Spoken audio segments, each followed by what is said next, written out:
जय माँ Bharti everyone. I hope सब लोग बढ़िया होंगे। आपको थंबनेल देख के तो पता चल ही गया होगा कि आज मैं किस बारे में बात करने वाला हूँ। तो जब आपने वीडियो प्ले कर ही दी है तो इसे पूरा एंड तक देखना, बीच में बंद करके मत भाग जाना। तो चलिए स्टार्ट करते हैं बिना समय गवाए।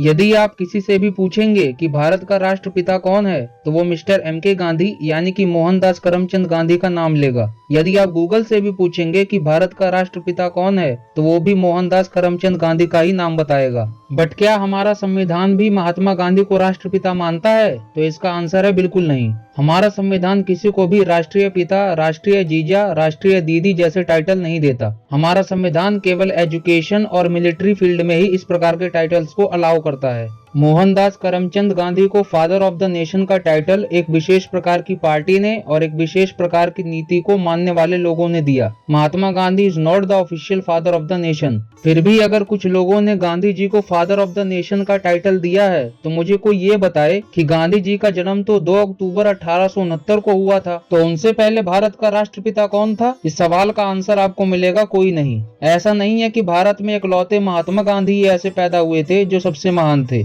हमारे देश में अनेक महान योद्धाओं और राजाओं ने जन्म लिया। छत्रपति शिवाजी महाराज, महाराणा प्रताप महाराज, महाराजा विक्रमादित्य, महाराजा पृथ्वीराज चौहान, छत्रपति संभाजी महाराज जैसे योद्धा उन सैकड़ों महान योद्धाओं में से एक हैं जिन्होंने भारत की इसी पवित्र धरती पर जन्म लिया। इन सभी योद्धाओं ने इस धरती को अपनी मां माना, क्योंकि जिस व्यक्ति ने भारत की धरती पर जन्म लिया हो वो उसका बाप कैसे बन सकता है। ये सभी योद्धा मां भारती के वीर बेटे थे। भारत का ना कभी कोई राष्ट्रपिता था, ना है और ना होगा। एंड जब हमारा संविधान फादर ऑफ द नेशन जैसे टाइटल्स को अलाउ ही नहीं करता तो मिस्टर एम.के. गांधी को यह टाइटल क्यों दिया गया? आप किसी भी गांधीवादी या पप्पू पार्टी के समर्थकों से इस विषय में पूछेंगे तो वो कहेगा कि देश की फ्रीडम फाइट में सबसे बड़ा योगदान महात्मा गांधी का है, इसलिए उन्हें फादर ऑफ द नेशन कहा जाता है। यदि हम इस लॉजिक के अनुसार जाएं तो father of the nation Netaji Subhash Chandra Bose को होना चाहिए, ना कि गांधी जी को, क्योंकि अंग्रेजों से आजादी की लड़ाई में सबसे बड़ा योगदान यदि किसी का है तो वो है नेताजी सुभाष चंद्र बोस का। ये बात अलग है कि हमें कभी नेताजी के योगदान के बारे में नहीं बताया गया, क्योंकि हमारी हिस्ट्री और एजुकेशन सिस्टम को ऐसे लोगों के हाथों में दे दिया गया जिन्होंने एक ही परिवार के गुणगान गाते गाते उनकी इतनी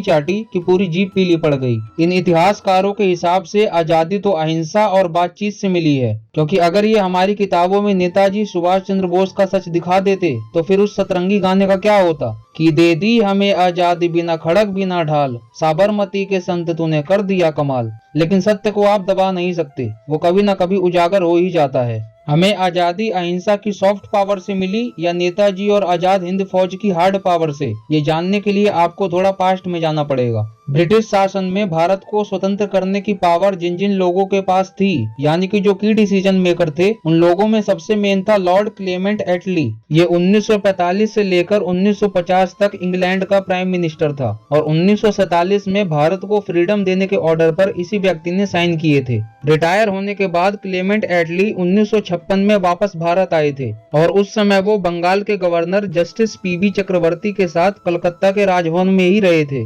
मौके का लाभ उठाते हुए क्लेमेंट एटली से जस्टिस पी.बी. चक्रवर्ती ने सवाल पूछा कि 1942 में भारत छोड़ो आंदोलन भी फेल हो चुका था और आप लोग 1945 में वर्ल्ड वॉर 2 भी जीत चुके थे, फिर ऐसा कौन सा कारण था कि आप लोग भारत छोड़ के चले गए? तो क्लेमेंट एटली ने जवाब दिया, नेताजी सुभाष चंद्र बोस और आजाद हिंद फौज। Justice PB. चक्रवर्ती क्योंकि एक जज थे तो उन्होंने अपनी चालाक बुद्धि का उपयोग करते हुए दूसरा सवाल पूछा। हो सकता है क्लेमेंट एटली का उत्तर सुनकर अहिंसावादियों के कलेजे में आग लग जाए, पर इसमें मैं कुछ नहीं कर सकता। सच अगर कड़वा भी हो तब भी बताना पड़ेगा। किसी को जलन मचे तो वो बरनौल लगाए। पी.बी. चक्रवर्ती ने पूछा कि आपके भारत को छोड़ के जाने में गांधी जी का कितना रोल था? तो एटली ने सरकास्टिक वे में उत्तर दिया, MINIMAL, यानी कि मिनिमल। एंड मिनिमल का मतलब आप सब जानते हैं कि क्या होता है। मिनिमल का मतलब होता है कम से कम। और ये बात कोई आरएसएस और बीजेपी वाला नहीं कह रहा है, ये कह रहा है इंग्लैंड का प्राइम मिनिस्टर, जिसने भारत को स्वतंत्र करने का ऑर्डर दिया था। तो हमें फ्रीडम दिलाई नेताजी सुभाष चंद्र बोस और उनकी आजाद हिंद फौज ने।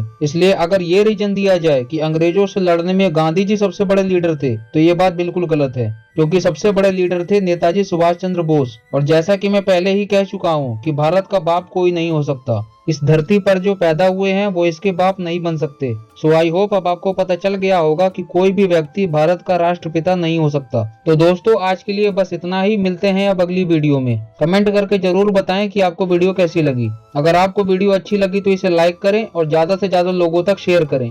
एंड ऐसे ही और वीडियोस देखने के लिए चैनल को सब्सक्राइब करें और दबाएं बेल आइकन। वंदे मातरम, भारत माता की जय।